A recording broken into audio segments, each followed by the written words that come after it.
Good morning, children.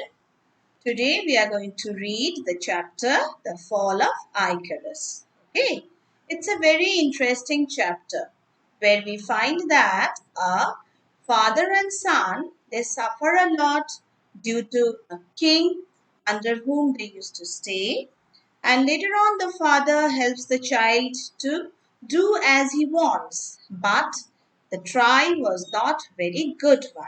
Okay, the child falls in danger and the father is very sad at the end of the story. When we begin the story, just see here what's written on the top. How different would the world be if we could fly? How would we be different? So, how would we be different if every one of us could fly up there? But before that, let me tell you all, we all should be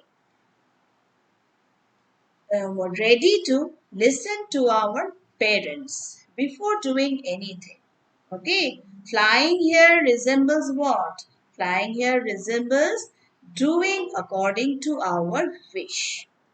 As we do everything according to our wish, the consent of our parents should also be with us. That is what this chapter tells us. Okay, please follow when I read the chapter. Okay. On the island of Crete, during the age of King Minos, there lived a man named Daedalus and his young son Icarus. Daedalus was just an ordinary man, except for one special talent. What was that special talent he had? He was an inventor of strange and wonderful mechanical creations. So he had a talent. What was that? He could invent mechanical creations. Okay. And it was due to this he invented a tiny mechanical bird that chirped when the sun rose, given by Daedalus to the newborn princess to celebrate her birth. So, Daedalus, what did he do? He presented it to the princess of the kingdom to celebrate her birth. Okay.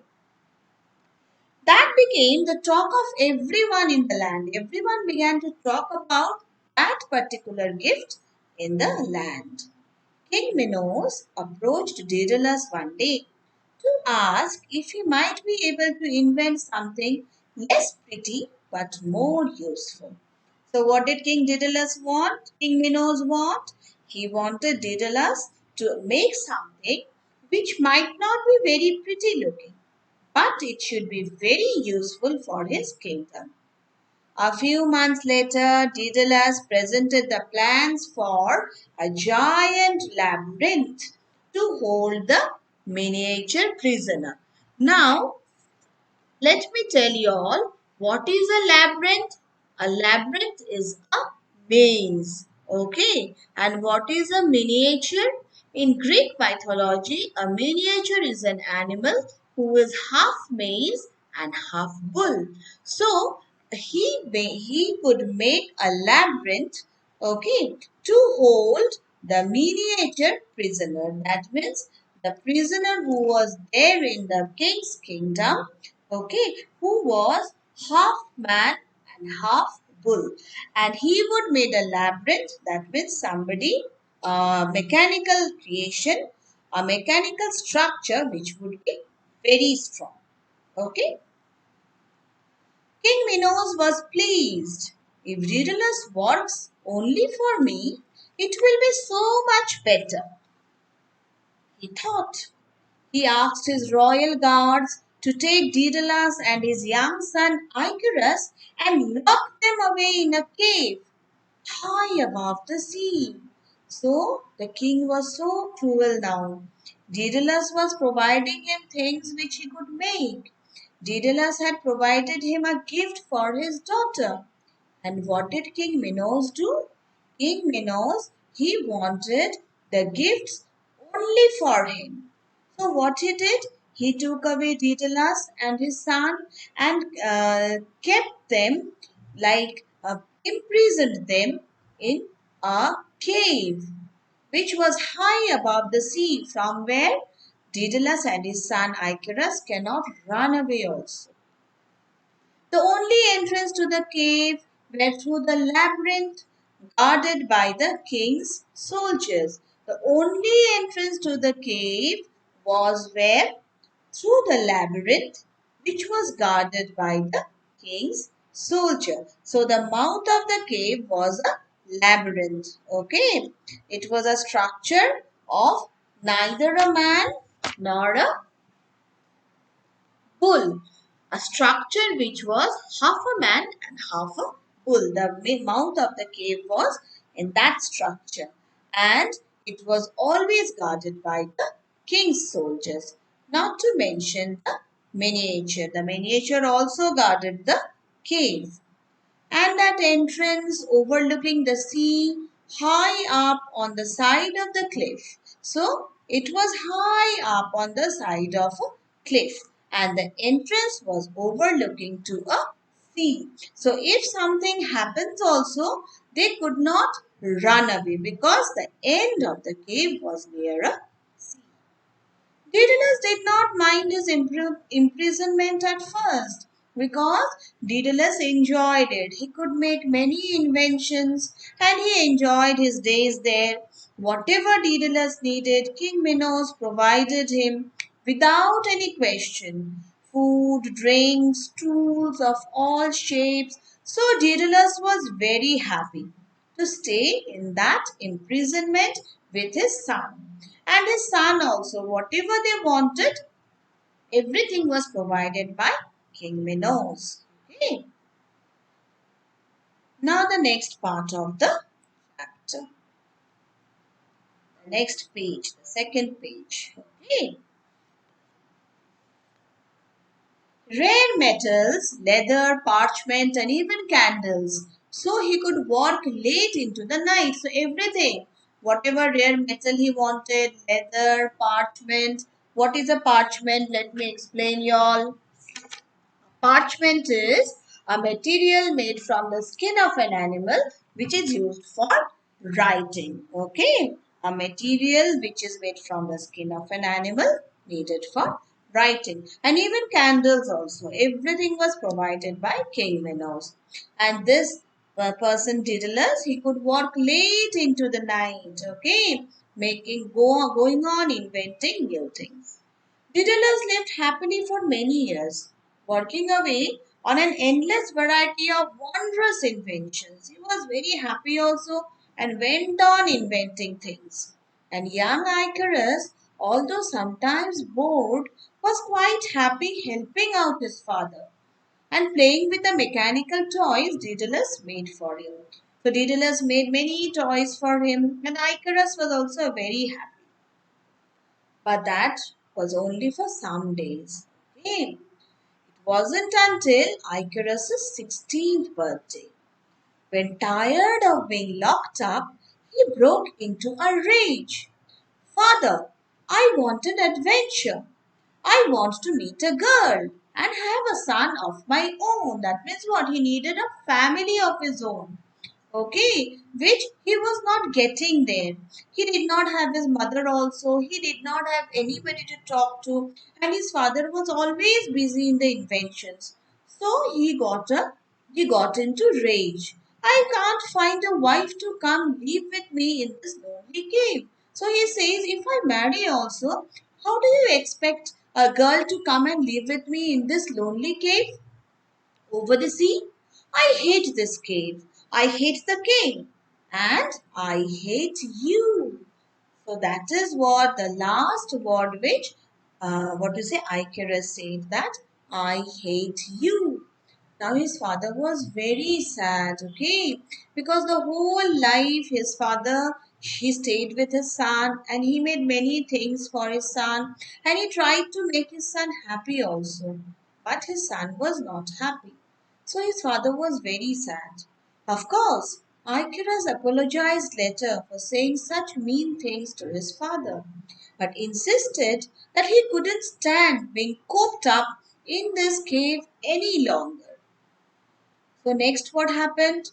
The next time King Minos visited, Daedalus approached him nervously. Next time, when King Minos visited them, Daedalus went to him and said, Your Majesty, surely you must see that Icarus is becoming a young man. So that is an urge of a father to the king whom he was serving. Okay, he had served his whole life to the king. So he only wanted the life of his son in return. Okay.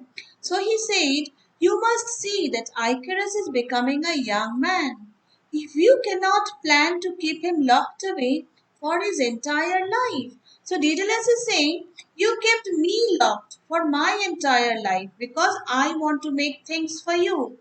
You cannot keep Icarus locked in this matter in this way. Okay. So Icarus must live a proper life. Please, sir, let him join your royal guard and seek a life in your service. So see, it was such a simple art which his father had laid before the king. Now what did the king do? The king raised an eyebrow. The king was very cruel, okay? The king raised an eyebrow and stared thoughtfully out the opening of the cave. Now the king was thoughtful that if I take away Icarus, will Daedalus stay here? No. Daedalus will also want to come out of the cave in order to see Icarus. So that cannot be done. If he comes out of the cave for 1 hour or 2 hours, it is a loss for me because he will not make things for me for 1 and 2 hours. So the king was so cruel. So what he said, I shall consider your request. Now if you please show me again your idea for giant mechanical men. So now the king is saying, I shall consider what you are trying to, what you want to tell me. Now before that, you show me your idea for giant mechanical men. The king did not really have to think so long about it. He knew right away that he did not want to let either Daedalus or Icarus go because he knew because if Icarus goes away, Daedalus will not work properly. So, who could know whether Icarus would have his father's talents? So the king was thinking that maybe Icarus has also got his father's talents. Then if I bring him out of that prison, then he might be working for some other king. After all, Icarus has watched and learned from his father for his entire life. Under no circumstances did he want another kingdom to get their hands on these mechanical wonders Daedalus created and that Icarus might someday produce. Weeks later, King Minos returned to Daedalus with his answer. Icarus provides the greatest service to our realm by keeping you company here. So, what did King Minos say? That Icarus is providing the greatest service in our land. How? By giving you company here. So, how will I take him out? Now, Daedalus, he said, but sir, began Daedalus. Enough, roared King Minos. Now King Minos got angry. Enough, the decision has been made. So what is the decision? Daedalus turned to Icarus to explain that there was nothing to be done. But when he saw the look of utter despair on his son's face, Daedalus's heart broke and he vowed that he would do everything in his power to make his boy happy again.